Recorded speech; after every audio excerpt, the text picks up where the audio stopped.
Hi friends, இப்போ நம்ம இந்த வீடியோவில் என்ன பார்க்க போகிறோம்னு கேட்டிங்கன்னா, வெஜ் பிரியாணி எப்படி செய்யறதுன்னு தான் பார்க்க போகிறோம். இது ரொம்ப ஈஸியாக நம்ம வந்து குக்கரில் இல்லாமல் பாத்திரத்தில் எப்படி செய்யலான்னு பார்க்க போகிறோம். இது பார்த்திங்கன்னா 4 பேருக்கு நமக்கு தேவையானது 400 கிராம் அரிசி எடுத்துருக்கிறேன். கேரட்டு எல்லாமே சேர்ந்து வந்து நம்ம வந்து 1/2 கிலோ தான் எடுத்துருக்கோம். காய்கறி எல்லாமே சேர்ந்து எல்லாமே பார்த்தீங்கன்னா வந்து 2 பீஸு 3 பீஸு இப்படி தான் எடுத்துருக்கிறேன்.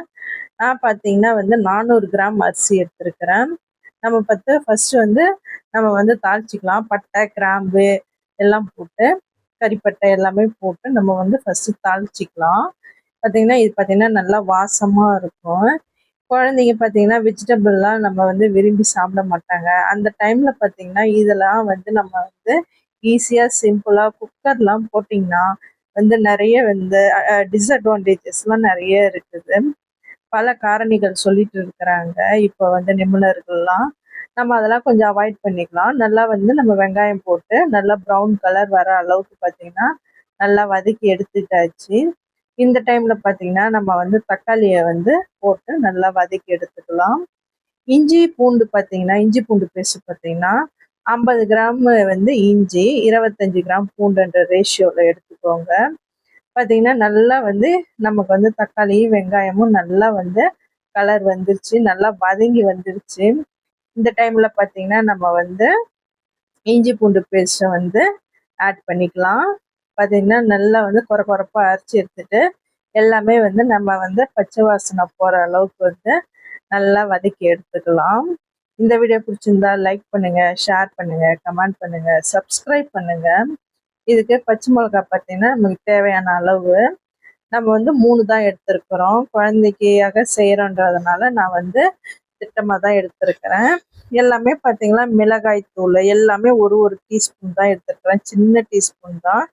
இது எல்லாமே நல்லா பச்சை வாசனை போகிற அளவுக்கு நல்லா வதக்கி எடுத்துக்கலாம். நம்ம இது வதங்கிட்டே இருக்கிற நேரத்தில் பார்த்தீங்கன்னா நம்ம வந்து ஒன் பை ஒன்னா வந்து நம்ம வந்து சிம்மில் வச்சுட்டு அடுப்பை வந்து மசாலாஸில் சேர்க்கலாம். மசாலா வந்து நான் வந்து கொஞ்சமாக தான் எடுத்துருக்கிறேன். எல்லாமே மஞ்சத்தூள், மிளகாய் தூள், தேவையான அளவு உப்பு, இதெல்லாம் வந்து நம்ம வந்து அடுப்பை வந்து லோ ஃப்ளேம்லேயே வச்சுக்கிட்டு தான் நம்ம வந்து சேர்க்கணும். ஒரு கரண்டி சின்ன கரண்டி அளவுக்கு தான் சேர்த்துருக்குறேன்.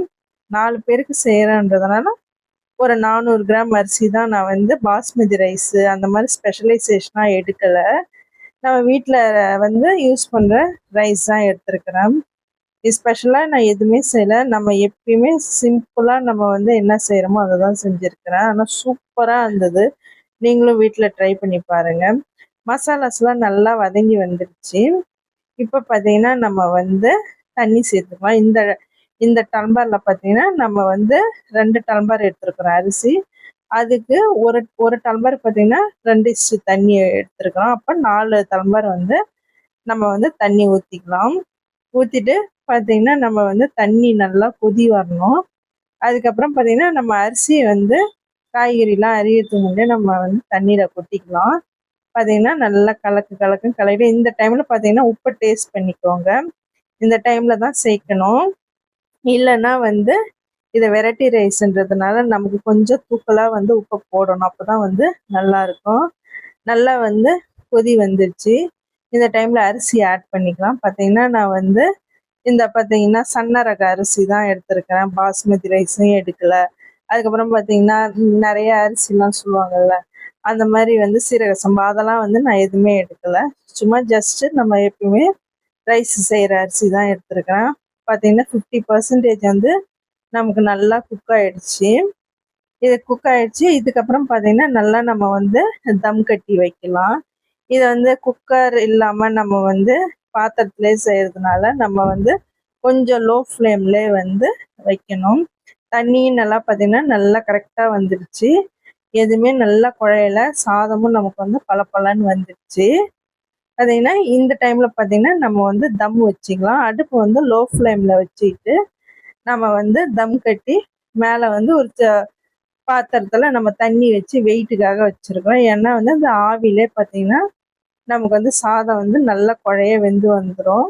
ரொம்பவும் குழைய விடக்கூடாது. வெரைட்டி ரைஸுக்கெலாம் கொஞ்சம் நெத்து பதமாக இருந்தால் தான் நல்லாயிருக்கும். தொட்டுக்கைக்கு